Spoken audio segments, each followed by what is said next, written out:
let's read Psalm 68, and I want to highlight a few things through here. We won't get too lost in the weeds, but I want to highlight the might and the mercy that is found in Psalm 68. So here we go. To the choir master, a psalm of David, a song. God shall arise, his enemies shall be scattered, and those who hate him shall flee before him.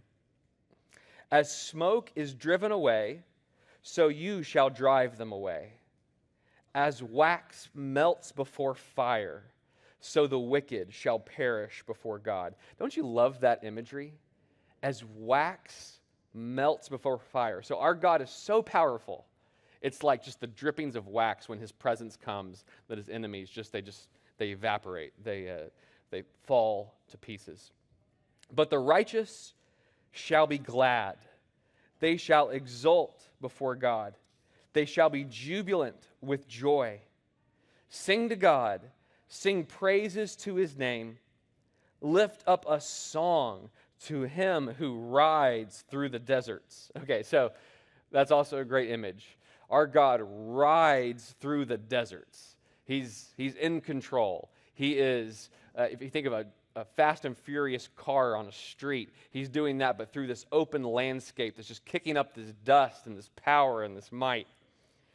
His name is the Lord. Exult before him. Father of the fatherless, a protector of widows, is God in his holy habitation. God settles the solitary in a home. He leads out the prisoners to prosperity. But the rebellious dwell in a parched land. O God, when you went out before your people, when you marched through the wilderness, the earth quaked, the heavens poured down rain. Before God, the one of Sinai. Before God, the God of Israel. Rain in abundance, O God, you shed abroad. You restored your inheritance as it languished. Your flock found a dwelling in it. In your goodness, O God, you provided for the needy. The Lord gives the word. The women who announce the news are a great host. The kings of the armies, they flee, they flee. The women at home divide the spoil. Though you men lie among the sheepfolds, the wings of a dove covered with silver, its pinions and shimmering gold. When the Almighty scatters kings there, let snow fall on Zalman. O mountain of God, mountain of Bashan, O many-peaked mountain, mountain of Bashan, why do you look with hatred, O many-peaked mountain, at the mount that God desires for his abode? Yes, where the Lord will dwell forever. The chariots of God are twice 10,000, thousands upon thousands. The Lord is among them. Sinai is now in the sanctuary. You ascend on high, leading a host of captives in your train, and receiving gifts among men, even among the rebellious, that the Lord, God, may dwell there. Blessed, this is actually my favorite verse in the whole psalm. Blessed be the Lord, who daily bears us up. God is our salvation. Our God is a God of salvation. And to God the Lord belongs deliverances from death. But God will strike the heads of his enemies, the hairy crown of him who walks in his guilty ways. The Lord said, I will bring them back from Bashan. I will bring them back from the depths of the sea, that you may strike your feet in their blood, that the tongues of your dogs may have their portion from the foe. Your procession is seen, O God, the procession of my God, my King, into the sanctuary. The singers in front, the musicians last, between them virgins playing tambourines. Bless God in the great congregation, the Lord, O you who are of Israel's fountain. There is Benjamin, the least of them, in the lead. the princes of Judah in their throng, the princes of Zebulun, the princes of Naphtali. Summon your power, O God, the power, O God, by which you have worked for us. Because of your temple at Jerusalem, the kings shall bear gifts to you. Rebuke the beasts that dwell among the reeds, the herd of bulls with the calves of the people. Trample underfoot those who lust after tribute. Scatter the peoples who delight in war. Nobles shall come from Egypt, and Cush shall hasten to stretch out their hands to God. O kingdoms of the earth, sing to God. Sing praises to the Lord, to him who rides in the heavens. So he's not just riding in the desert, but now he's riding in the heavens, the ancient heavens. Behold, he sends out his voice, his mighty voice. Ascribe power to God, whose majesty is over Israel and whose power is in the skies. Awesome is God from his sanctuary, the God of Israel. He is the one who gives power and strength to his people. Blessed be God. Amen? Wow. So that is a lot, but it is chock full with goodness and chock full of the character of the Lord that is full of power and might. Okay, so if you're thinking about the psalm, the two, and you should have gotten a handout when you came in, the two main attributes of God that I think we can focus in on the psalm are his might and his mercy. So it shows God's might. So this is in verse 1. So if you flip back to verse 1, his enemies shall be scattered, those who hate him shall flee before him.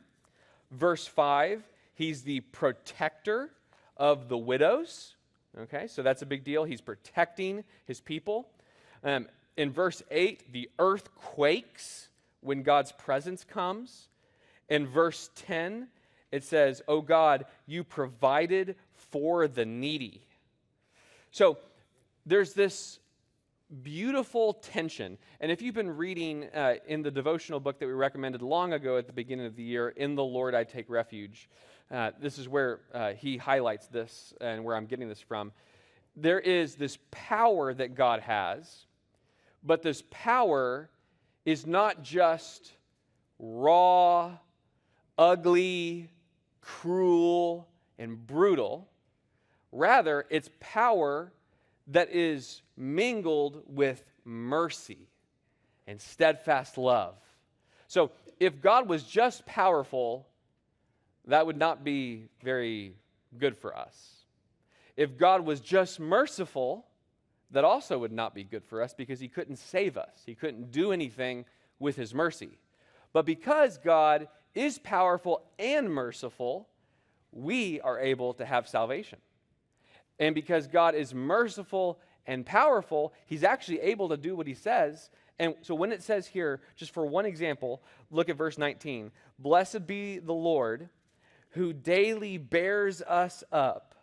God is our salvation." So he's giving us salvation, which we don't deserve, and he's bearing us up by his power. So this is his mercy and his might. And then it says in verse 20, "Our God is a God of salvation, and to the Lord belong deliverances from death." Okay, so I couldn't read this without thinking of, okay, what stories could I share with you all about how the Lord has been kind and delivered me from death. And I've thought of a few different stories here, and I'll try to be constrained with time, be appropriate with time. But when I think about God's mercy, I can't disconnect God's mercy from God's people and the mercy that God has shown me and my family through God's saints. Those two go hand in hand because we're representatives of God and who he is. So, Josh, if you have the picture of my van and Bill and Jenny, is that there? Okay, so this is Bill Cutts. You might have seen him around me. He's my official bodyguard. And so if you can't hug me quite yet, but you can hug Bill anytime you want. So he loves it. If you have kisses, you can give them all to Bill. He's thrilled. But Bill was very kind, and he drove our van all the way to Houston while we flew, because I wasn't allowed to drive to Houston or be in the car because I was very high risk for blood clots with my disease. And my doctor oncologist here at Mayo, he actually said, you are not allowed to go to Houston if you drive because I've lost patients who have driven, and you don't want to be one of those people. And I said, you're correct. I don't want to be one of those people. So we flew. Bill drove. That's us at the Houston airport when he arrived, and we got in the car. So flip to the next one of, I think it's me at the house, Josh. Okay, so that is me. This is an hour and a half later after arriving. I had a nearly anaphylactic allergic reaction, and Jenny took this picture to send to Heath to ask to pray for me. And they had to come, they had to get me by ambulance. And I show you the picture in contrast. Those pictures are right next to each other on my phone. And it shows, if I had had that reaction on the airplane, they would have grounded the plane. And I wouldn't have made it to Houston. And so it's just the kindness of the Lord that I had that situation happen at the timing it did. And this was just shortly after arriving. And they carted me to there, and I was breathing, and so they didn't have to do anything too crazy to me, but they had to give me all this medicine to get my reaction down and controllable. But let's show the next picture of Cosette there. Okay, so this is the next picture on my phone, and she's obviously not at the hospital with me. She's with my parents, but she's opening a gift that a church member gave her on the plane to open when she came. So think about this. Think about God's kindness through this. A church member drove my van out there. I got in the van. We drove it to my house. I had a severe allergic reaction that if I had had earlier, I wouldn't have made it. I have the reaction. I get in the ambulance. And while I'm there, my kids don't even know. They knew an ambulance came, but they didn't even know. They didn't see me collapse. They weren't around when that happened. They were with my grandparents in the backyard. And the next day, they're happily opening Legos that they got from First Baptist church members. So that is very important to a dad and a mom who are going through this. And it's because of God's mercy that he gave us those gifts through First Baptist, through you guys. So we're very, very thankful. And I was thinking about these reactions I had, and I kept having them at various points. And you guys were praying specifically that I would stop having them. And there was this one point they had released me from the ER, but they told me, they're like, you're not allowed to stay beyond 5 minutes from the cancer ER. So you have to stay within a 5-minute drive. And so we're staying at this hotel right across the street, and there's this little garden. It's very small, but it's a garden. And we went in and we sat there, and I started having the hives break out on me. And I can literally walk through the door to the ER there. And I was like, Lord, is this going to stop? Like, let's say I get cured of cancer, but for now I have these weird reactions from all of the treatments. Am I, like, never going to be able to live 5 minutes from a hospital? Like, am I just going to be, like, every day when I go to work and every day I come to church, I'm, like, going to have my EpiPen and, like, have to be carted off somewhere if I have these reactions? And I called Heath. Actually, Heath called me, and he was asking about my state of mind and how he could pray for me. And I was like, Heath, I'm just nervous that it's a worry, it's a fear. I'm nervous that these reactions are just going to keep coming. Like, I've been having them week after week after week. And am I going to be dealing with these things for the rest of my life? And they don't know. They're honest with me. And he prayed with me. And this verse here is a comfort to me because it says, "Blessed be the Lord who daily bears us up." Daily bears us up. And this is similar that when he teaches and he says, don't worry, today has enough trouble of its own. Give us today our daily bread. And the steadfast love of the Lord never ceases, and his mercies are new every morning. So, I don't know what you're going through specifically. Actually, some of you I do, but others I don't.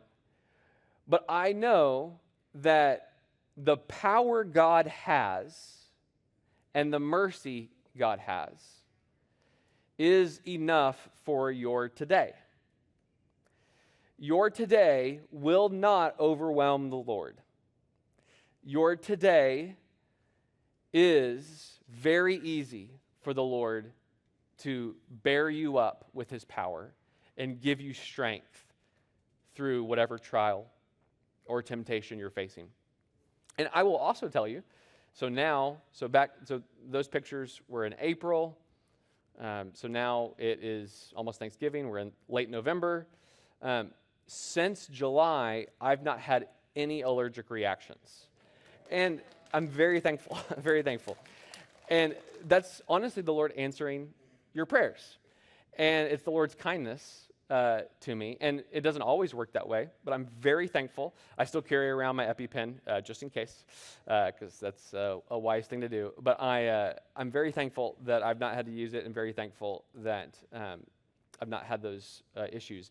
The theory from my doctor is that when they reset my immune system through the transplant, so they totally wipe out your system and reset it, he thinks that it was that resetting that also reset my allergic reactions to the chemo that I was previously on. So the ironic thing is that's not the point of the treatment, but it's a blessing that, if that's true, that it came from. But I know verse 20 is true, and it says, "Our God is a God of salvation, and to God the Lord belongs deliverances from death."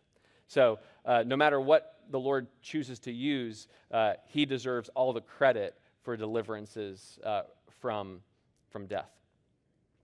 Let me share another story that I thought about when I read verses 9 and 10.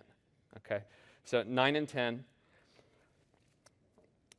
and this highlights God's mercy and his might. "Rain in abundance, O God, you shed abroad. You restored your inheritance as it languished. Your flock found a dwelling in it. And in your goodness, O God, you provided for the needy." Okay, so think about the power and might here in this language. Rain in abundance. So I don't know about you, but if you've ever been in a torrential downpour, where it feels, those rain droplets feel like hail. They're hitting so hard. That's power. But here, it's being used to restore the inheritance that as it languished. And it says, your flock found a dwelling in it. In your goodness, O God, you provided for the needy. You provided for the needy from the goodness. So if you provide for someone, that takes power. But it's from God's goodness that he gives to those who are in need. You and I are needy people. We are needy people. I remember when I was on the other side of all my intense chemo, and I was just doing my maintenance chemo, the bags over the course of a year and a half, so I started out with all these bags of these radioactive things. They come in these gloves, and if you've gotten chemo before, you know how it works, and they're wearing a gown, and they give it to you, and they hang it up. I had all these bags. Well, now I've been down to one bag of this. It's actually the smallest little bag, And I asked, this was here locally, I've gotten this particular one at Mayo here, and then I got it at MDA Houston as well. And I asked, I said, hey, how much is that little bag? And she's like, oh, that's about $70,000. And I'm like, wow, I've gotten a lot of those bags. Hey, there's a picture. There's a picture of one. And do you know the Lord has provided for all of those bags? The Lord has provided for it. And it is amazing that I'm able to go every 3 weeks and get one of those bags. And right now, my cancer is in remission. There's not a trace of it in me. Very, very thankful. I just got a scan 2 weeks ago, I believe, in Houston, and they can't find any cancer. And they're like, hey, come back in 3 months, so I have to get a new scan every 3 months. But basically, now my treatment portion is complete, and I just have to get immunity shots to build up my immunity to be back over the next several months to get my immunizations. And as I'm doing that, then they're just watching me and seeing, and Lord willing, the cancer's gone forever, and you can pray for that. But it is amazing how the Lord provides for his people, even when I never ever thought I would be getting giant bags of gold that I never can do anything with except have it course through my veins and kill the cancer. I'm very thankful. I'm very thankful for that. Let me show, I'll give another story. Do you have the one of my doctor and Jenny, Josh? Okay, so that's me and Jenny, and that's our doctor. And let me tell you a story of God's provision here. So some of you have heard part of the story. When I was getting treatment at Mayo, the doctor I had is very good, and he's still my local oncologist. He has seen 500 patients that have the type of lymphoma I have.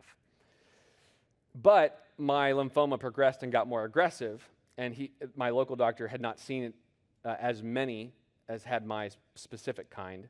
But this guy, he is one of the leading oncologists who he did his, I believe it's his PhD, study on 500 patients who had my exact kind of cancer. So my local guy had only seen 500 of the category. This guy had studied 500 of my narrow disease. But here's the crazy thing. This is crazy. I didn't know this guy. I did not go to MDA Houston to find this guy. And when I first met him, I had no idea who he was. And he hands me this big packet of research of explaining why if I get his particular treatment, I'm going to have a 20% greater chance of survival if I go with his regimen. And I'm reading this, but I did not know that he was the author of the study. So I didn't know his name. His name's right there on the study, but I didn't know that it was him that I was talking to. I just thought this was a random oncologist. So we leave, and I'm like, you know what? The data was persuasive. Everyone thinks I should do this. I'm going to go do this. Well, then they start the process on me where they suck out your cells to, I don't even know what they do with them, clean them, I guess. I don't know what, before they put them back in you.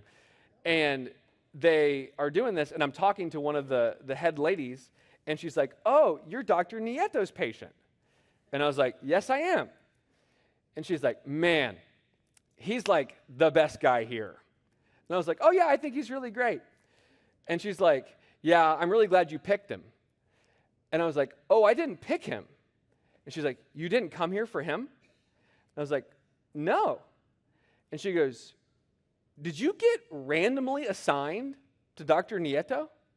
And I was like, I didn't pick him, so I don't know who picked him. Somebody picked him. And she goes, whoa, somebody was looking out for you. And I was like, do you know what? That's true. That's true. But it's not who you think it was. It was the Lord. It was the Lord. And I'm very, very thankful for God's providence.